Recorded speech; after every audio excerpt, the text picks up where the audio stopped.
to Artist Trust.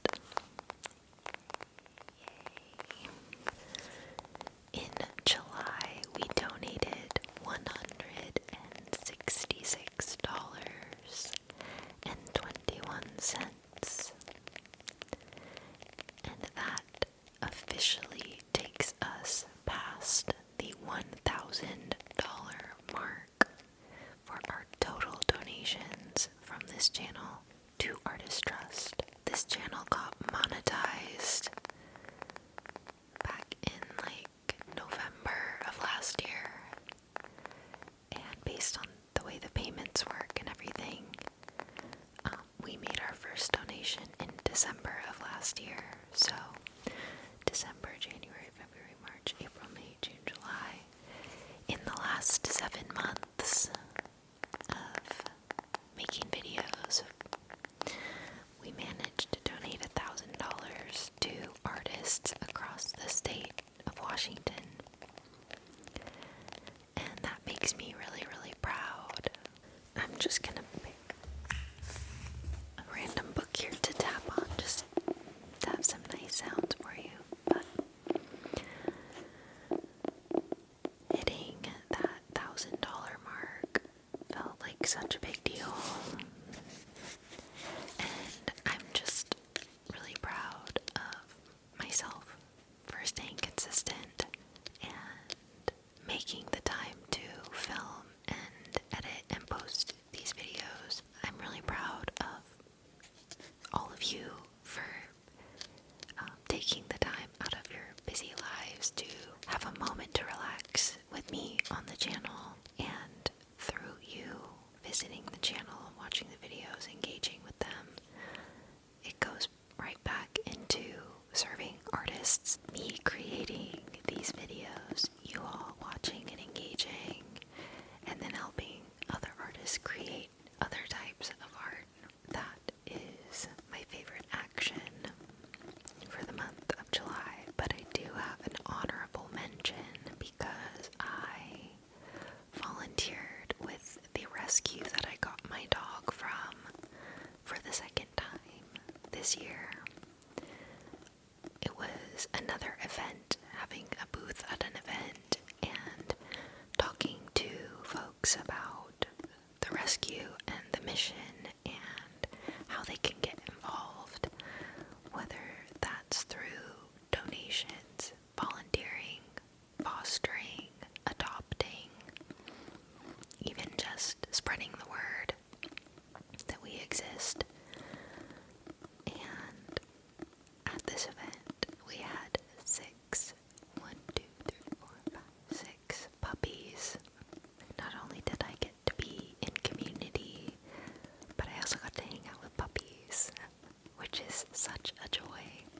6 puppies is a little chaotic, but this event was really well staffed. I think there were 6 of us there. So we would kind of rotate through hanging out with the puppies, talking to folks, trying to get people to come to our booth. It was just a really beautiful night. And one of the puppies has an application in for their adoption now, which is so cool. I'm trying really hard to convince my husband to let us foster, but he's not quite there, and one of our senior cats is not doing great right now. We definitely want to keep things as low stress as possible for her. So in the meantime, if we can't adopt or foster, I am happy to continue volunteering for these events. And there's lots of other ways that I can get engaged with this organization too, so probably more in the future on that. So my favorite actions were our donation to Artist Trust and volunteering at an event for the dog rescue that I got my sweet puppy from. Switch up the tapping sounds here with my water bottle. And talk about my favorite event from the month of July, which was getting to see My Chemical Romance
let me say that I love when bands do full album playthroughs on tours. It is absolutely my jam, and obviously the more connected I feel to the album, the more exciting a show like that is.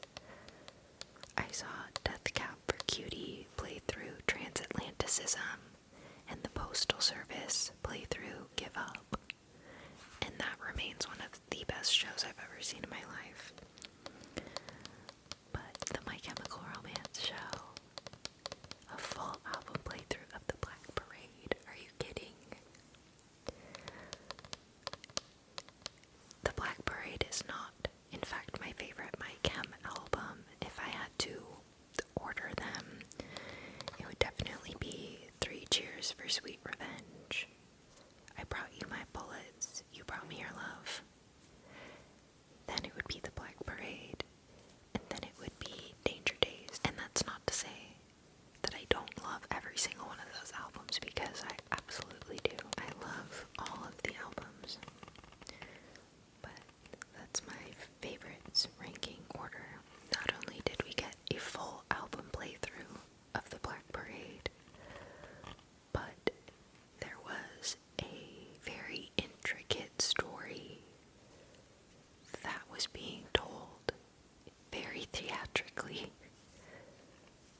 song by song by song. I'm not very deep in the My Chem lore for this particular era of the band. Essentially, we were like the people of this fake country called D-R-A-A-G, I think, drag. The people of drag. And the band was being forced to play, essentially, as propaganda, like performance art that we were participating in. I truly appreciate the way that My Chemical Romance is never afraid to make a statement about something, and I've never been to a concert like that in my entire life. I hesitate to even call it a concert. I think we just have to call it a show, a piece of performance art. I actually texted my friend the day after the concert because she asked how it went, and maybe I'll just read you that text because it pretty much summed it right up. She said, "How was My Chemical Romance?" And I said, "It was like no show I've ever seen. I didn't know anything about it going into it, so I didn't realize it was a full album playthrough of the Black Parade.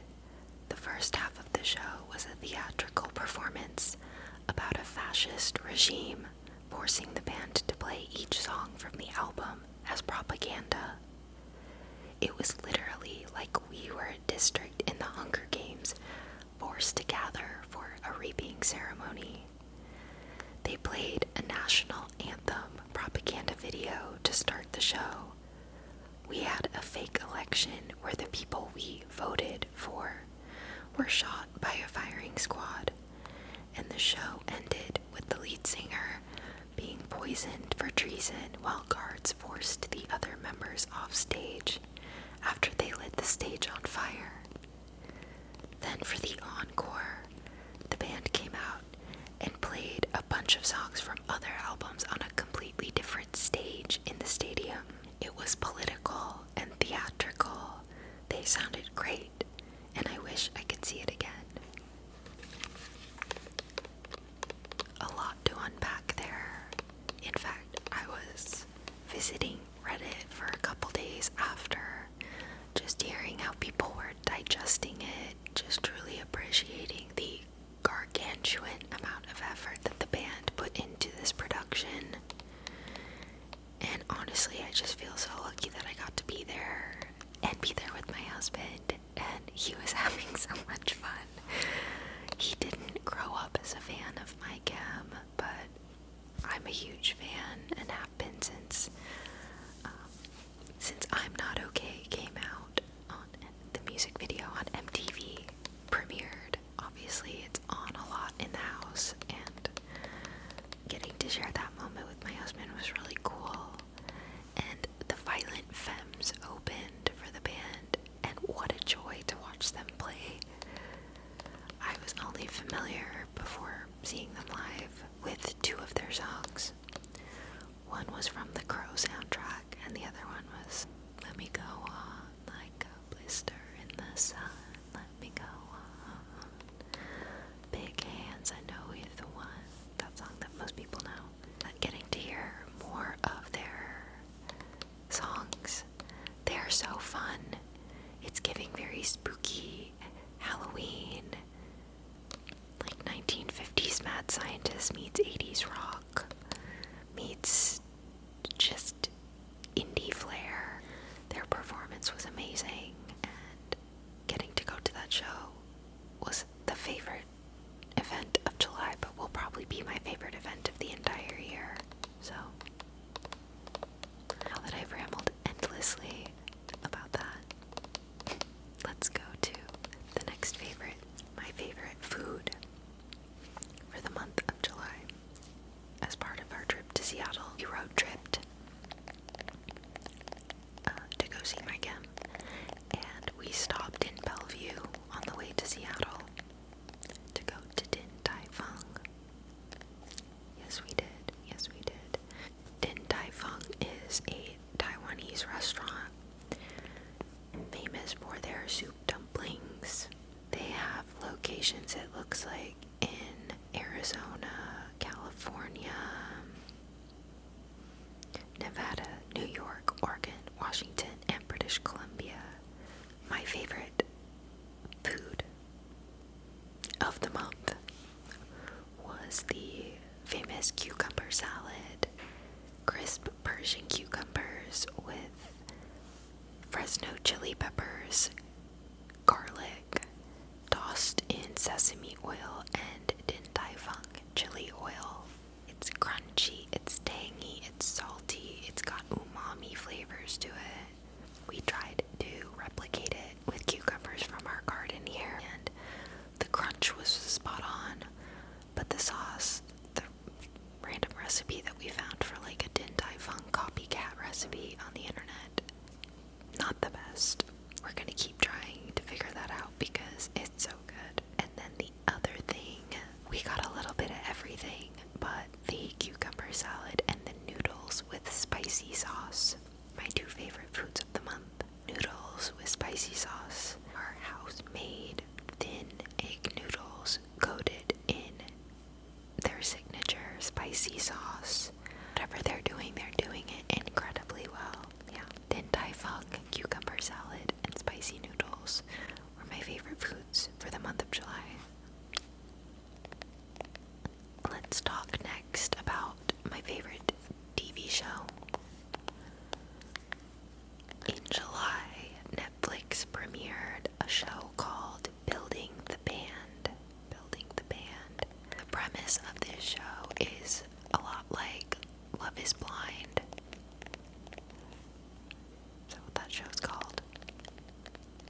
Where a bunch of incredibly talented singers are in these little pods. They all get to listen to each other perform a solo and then vote on whether or not they'd want to be in a band with that singer. They get a limited number of votes, so they have to choose wisely, and they're looking for people whose voices they could see fitting well with them in a band. I should say they don't get to see each other. This is hearing only what they sound like singing. And if there's a match, meaning I voted for this singer and this singer voted for me, then we get to talk to each other and see how we get along as humans, again, without seeing each other. And from there, the competition show allows only 6 bands to be formed. They move into a competition style thing where there's an elimination of a band until there's just one band left, and that band gets a cash prize and connections to the industry. Kelly Rowland, Liam Payne, and Nicole Scherzinger from Pussycat Dolls are like the judges, and also provide obviously mentorship and advice to these artists. I love live music. I love watching people perform, but to have this element of you're forming a band without seeing each other, purely based on talent and chemistry, I find that intriguing, and the bands that have come out of it are so unique, and most of them work really, really well together, which is just cool. I think I have like one episode left, so I don't know who is the winner of this show, but I really enjoyed the format of it, and it's my favorite show for the month of July. If you like a good singing competition with a twist, I would recommend that you check that out on Netflix. I think my favorite band, just if you're curious, is Three Quincy. I'm rooting for those ladies. Love them. The next thing that I'll share with you is my favorite artist for the month of July. I have not had an artist kind of stop me in my tracks in a while, but a video on YouTube Shorts popped up, Small White Monster, and the vibe of the video, I was immediately drawn in by the art itself. I find incredibly intriguing and inspiring, and I think I'm gonna end up buying a couple prints from their shop. I told my husband about these videos because I was like, I saw the coolest thing today. I found this really inspiring artist. I went to their website and read the artist info to my husband, and I said, before I show you the art, I want to read this, and I want you to tell me what you think it looks like, what you're envisioning based on the description. And I just thought that was a really interesting exercise, so I'd like to do that with you as well. I'm gonna read the artist info from the website here, and I want you to picture what you think this art looks like, and then I'll put an example of some of their paintings up on the screen here so you can see. But it says, I am an artist based in Manchester, England. My work explores the quiet tension between the ordinary and the surreal. Through elongated, instinctive forms, empty landscapes, strange dreamscapes, and psychological narratives, I aim to evoke a feeling that is difficult to define, a subtle blend of nostalgia, unease, and childlike wonder. My focus when creating is always the emotional impact of the piece. Rather than building clear narratives, I work toward capturing a sensation, a moment of discomfort that feels both deeply personal and strangely universal. The atmosphere is often unsettling, yet playful and unpredictable, tapping into a space of half-remembered dreams, lonely memories, and quiet absurdities. Recurring motifs such as cigarettes, snakes, and the moon are used as intuitive gestures, fragments of a mood rather than deliberate messages that need to be decoded. Across my work, broader themes emerge: solitude, the uneasy dominance of technology on our lives, a grim but relatable outlook on the future, and an underlying sense of irony and dark humor. My paintings suggest a world where hope and melancholy coexist, where the absurdity of existence is met with a quiet, knowing shrug. I love this.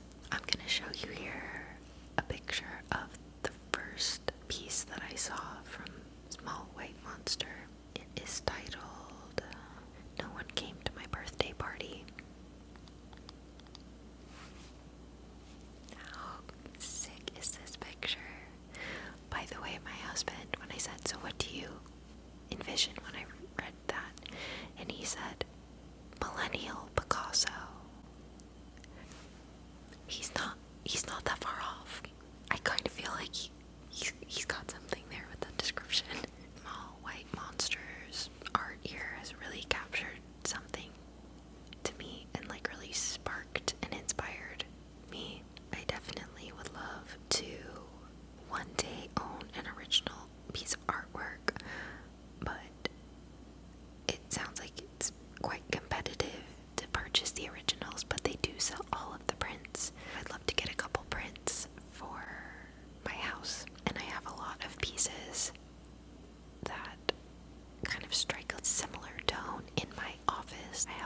have a gallery wall going in there with some art, some prints that inspire me, and I would love to add one to my inspiration gallery wall in my workspace. It's been a long time since an artist struck a chord with me like that, so I felt like I really wanted to share it in this video and encourage you all to go browse through Small White Monster's catalog of work. Let's go on to the final category, which is going to be favorite songs from the month of July. The first one is gonna be Gabriella by Cat's Eye. I spoke in my last favorites video about Cat's Eye and the way that their performances draw me in, and I can't help but be a fan. Gabriella is another 10 out of 10 dance choreography performance, and the song itself is pretty catchy, but more than the song, it's the visual of the performance of the song that is my favorite for the month of July. I also have really been enjoying the song Down to Be Wrong by Haim. I believe that's how you say that. The band of three sisters. H-I-A-M.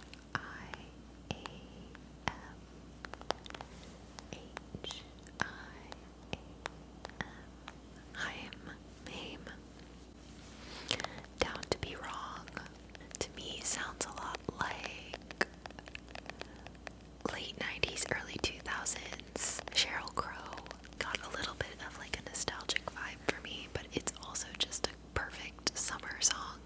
So I've been really enjoying driving around listening to that. Last favorite song. Please forgive me if I'm saying this band wrong, but I think it's Seguros. I was sitting out on my porch on kind of a stormy evening, and I put on the song Like Spinning Plates by Radiohead, which to me, that song is a storm in the middle of summer.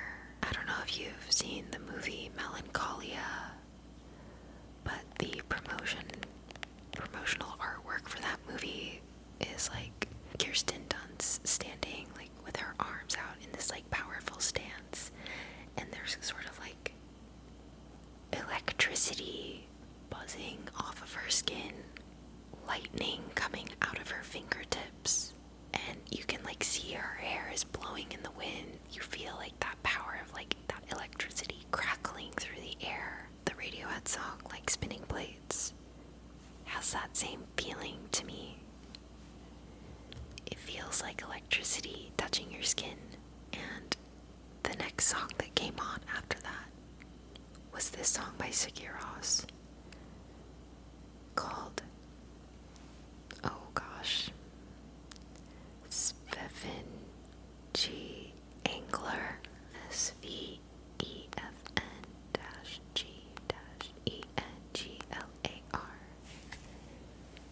You can look at it here. And this song is like floating through a dream. Sat on my porch, kind of watching this storm, listening to this song, and it kind of felt like I was letting a deep breath out. If you're looking for a song to just kind of be in your feelings with, I'd highly recommend Svefn G Angler by Seguros, and I'm so sorry again for the pronunciation there. Those are my 3 songs for the month of July, and that is gonna bring me to the end of the video here. Thank you as always for watching these videos, helping me donate to other artists. Thank you for being here. Thank you for letting me talk about things that I love. It's very rare